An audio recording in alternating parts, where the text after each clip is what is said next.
It's good to see you all again today. And Mr. President, let me start by thanking you for very kind words that you said about my President Chissano and my humble self. Mr. President, I just want to be clear that we are most honored and humbled, but we are simply servants for peace and reconciliation and for the revival of Zimbabwe. It is good to see you all again today. We gather today for the people of Zimbabwe. We gather for the future of Zimbabwe. We gather because we believe in a better future for Zimbabwe's youth. We gather because we are partners of hope for a nation that desperately needs hope. We gather to bring hope to the present, to change the realities for the people of Zimbabwe. We gather to facilitate a revived and vibrant Zimbabwe that can boost greater economic integration and prosperity for the entire Southern Africa development region. A revived Zimbabwe is good for Africa. A revived Zimbabwe is good for the world.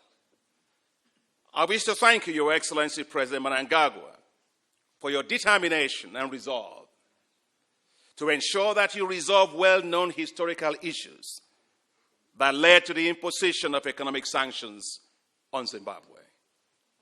Yes, it is the right thing to do, as 2 decades of sanctions have compromised the quality of life of the people of Zimbabwe.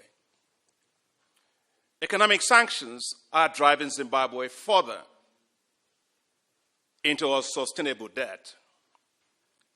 The debt itself is not as debilitating as the arrears on the debt, since the country cannot access international concessional financing or other revenue or less expensive financing to pay down its debt obligations.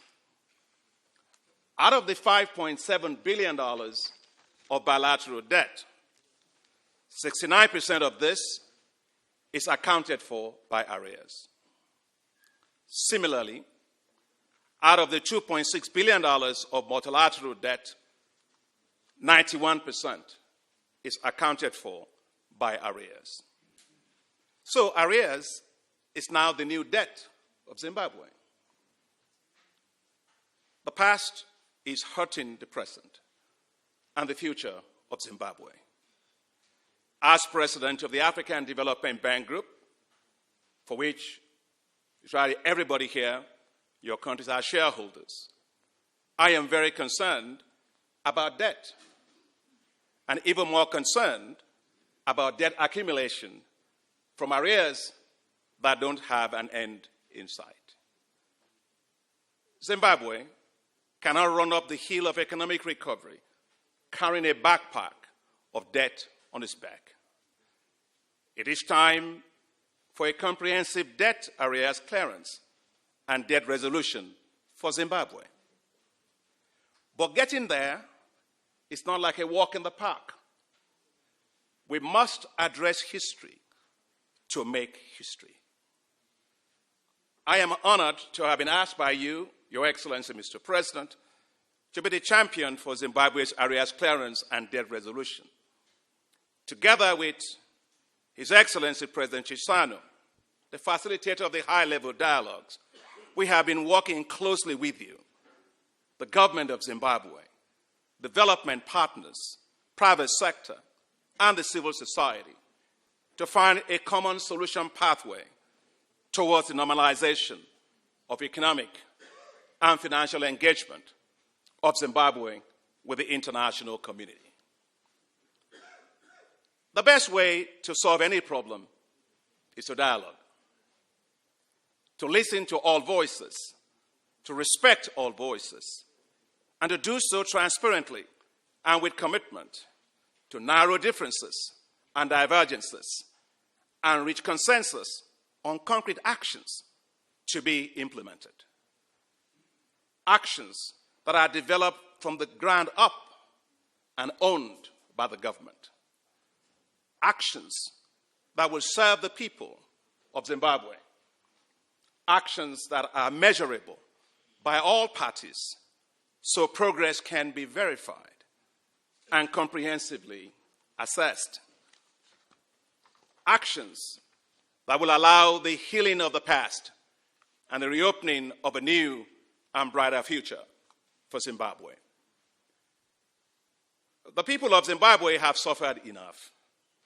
It is time for actions to solve the problems of the past, to clear the way for the future. After the first dialogue platform on arrears clearance and debt resolution process for Zimbabwe, held on the 1st of December 2022, we assembled here in Harare again on the 23rd of February 2023 for the second high-level dialogue. We were joined by His Excellency President Mnangagwa, just as he's joining us today.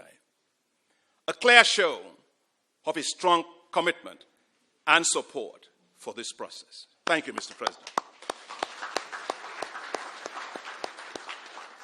Since then, 2 other high-level dialogues have been held on Zimbabwe's plans to clear its arrears and resolve debt obligations to creditors.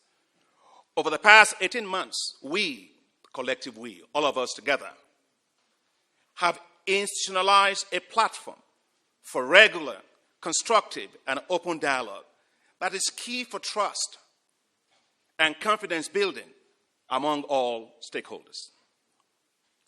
The issues are not just economic or financial. They also involve governance, rule of law, human rights, freedom of speech, political level playing field, electoral reforms that will assure free and fair elections, as well as fairness, equity, and justice for the commercial farmers and other businesses that were dispossessed of their lands and for which there is a clear need for restitution and compensation. This will also include improving the overall business environment to attract greater private investments in line with what you, Your Excellency, Mr. President, always say: Zimbabwe is open for business.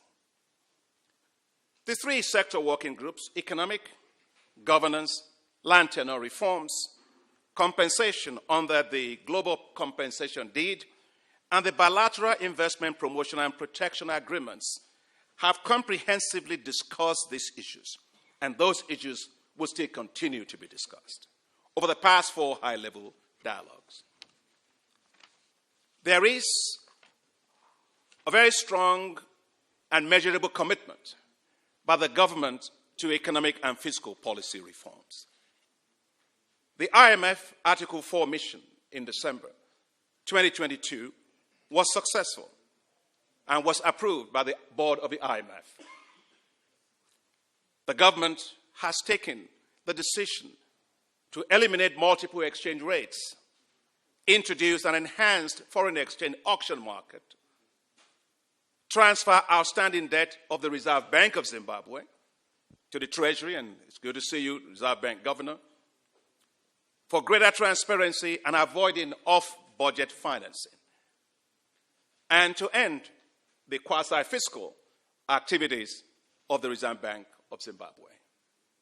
Those are not very easy things to do, but that shows the level of determination, of commitment of this government. When I was a kid, I used to have so much malaria. And at that time, we had something called Nivaquine, chloroquine. And you all know these are terrible things. It was very bitter stuff. And my mother, knowing that I must get well, found a way for me to take them. So she gave me, if you know Nigeria very well, we eat amala and eba, which is more like sadza, but it's much softer than sadza.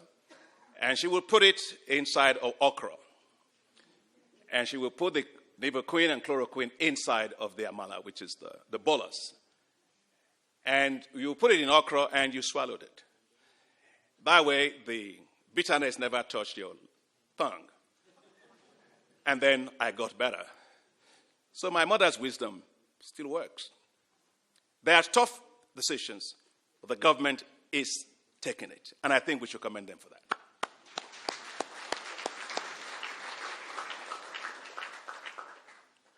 The government has also taken the decision to end subsidies and reform state-owned enterprises. Also, the establishment of the Liquidity Management Committee is a proactive measure that will promote effective coordination between fiscal and monetary policies. The decision of the government to embark on an IMF staff-monitored program, and I want to thank Carlos. Carlos, where are you around here? Well, thank you very much for all the great work you've been doing with the government on the macroeconomic side, and I feel so encouraged by that, and with the support of all the ambassadors. That decision to embark on an IMF staff-monitored program is an excellent one, and is reassuring to creditors, development partners, and multilateral and bilateral financial institutions, and will ensure that the reforms committed to are implemented. And that's very important.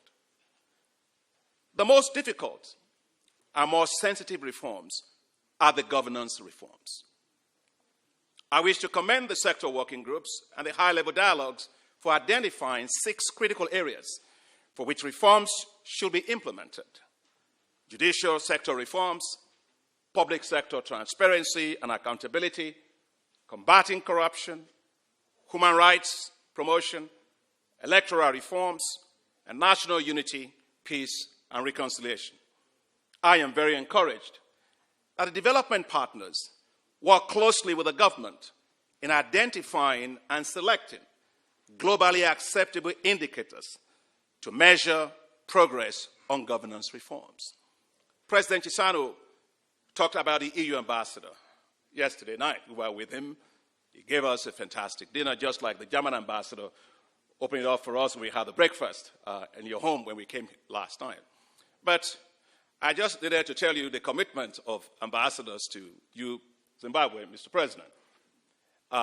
Job and his wife were celebrating their anniversary, actually yesterday. And so we all joined them, and to have this wonderful anniversary talking about Zimbabwe. And I did say to Jobs and his wife, lovely wife, on the way out, I said, certainly, that was your 13th wedding anniversary. I said, for the 14th anniversary, we will bring the cake to celebrate success. So thank you very much for hosting us yesterday. It was enormously very, very helpful.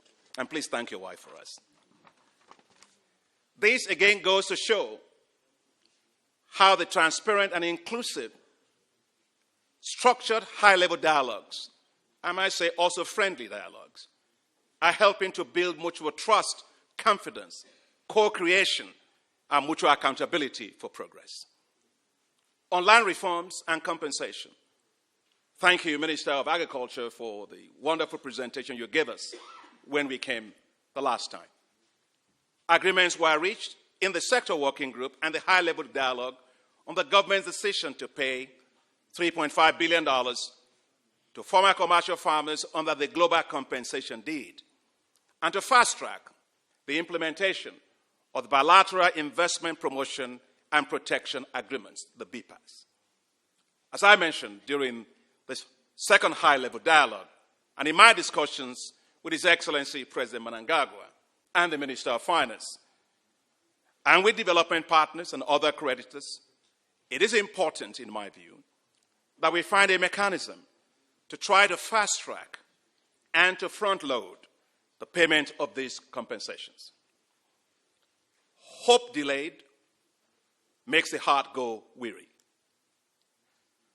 Further delays in paying the compensations could erode trust and confidence. So timing counts, responsiveness counts, and financial sustainability counts. We need a greater sense of urgency on this issue. And that is why at the African Development Bank, we're currently working with the Minister of Finance, the government of Zimbabwe, to develop an innovative financial instrument and structure that could potentially be used to front-load the mobilization of the $3.5 billion for these compensations. I would like to encourage developing partners to work together on this proposed structure with us because we think it can help to leverage the capital markets to fund the compensations without adding additional debt to Zimbabwe. The government has also taken the decision to make land titles available to enhance the security of commercial farmland, and these will be 99-year leases which are also commercially viable, bankable, and transferable.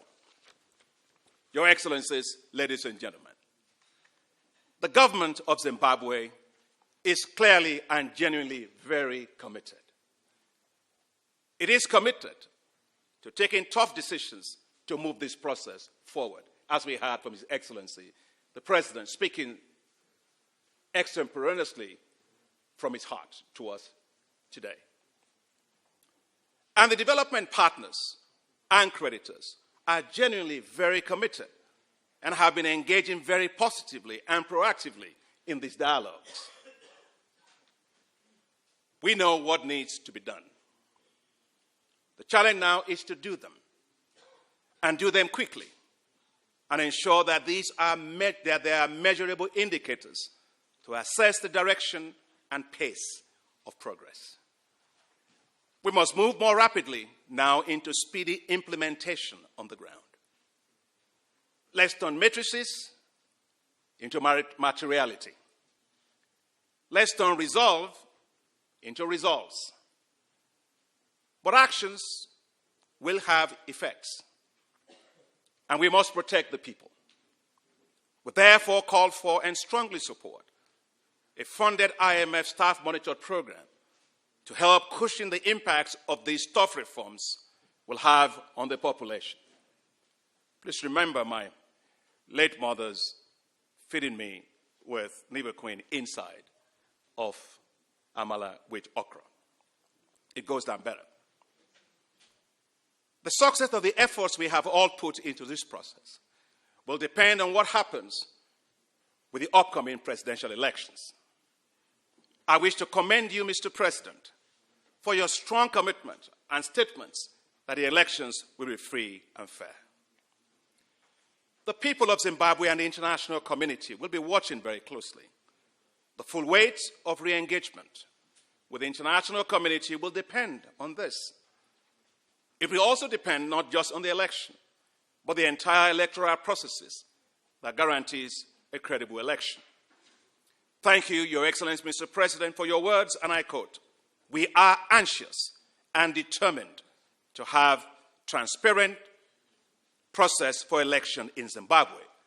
And then you added further, the international observers will be invited according to our procedures. Thank you very much, Mr. President. We need to ensure that there is concrete and measurable progress on the Zimbabwe Democracy and Economic Recovery Act, ZIDERA, which is critical for re-engagement with the United States.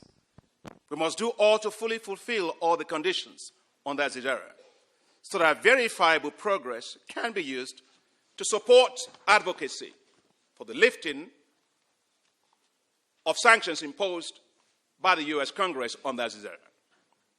From the visit of President Chisano and I to the United States, which you mentioned, Mr. President, to meet with leaders in the U.S. Congress, Treasury Department, the State Department, and other U.S. agencies, it was very clear that there is support for this high-level dialogue, and hope that it will translate into concrete and measurable progress on the ground to inform a consideration for the lifting of sanctions on that ZIDERA. Your Excellencies, ladies and gentlemen, in 2 decades since Zimbabwe came under sanctions, this high-level structured dialogue is the most comprehensive and action-driven process to forge a collective pathway forward for Zimbabwe. The President is involved. The ministers are involved.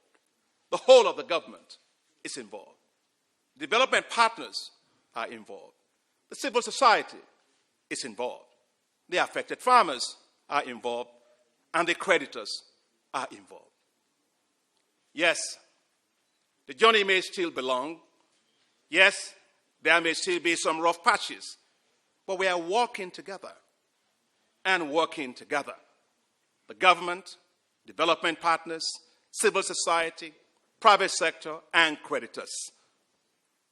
Thank you, Mr. President, for your strong statement, and I quote, "My door remains open to receive you individually and collectively.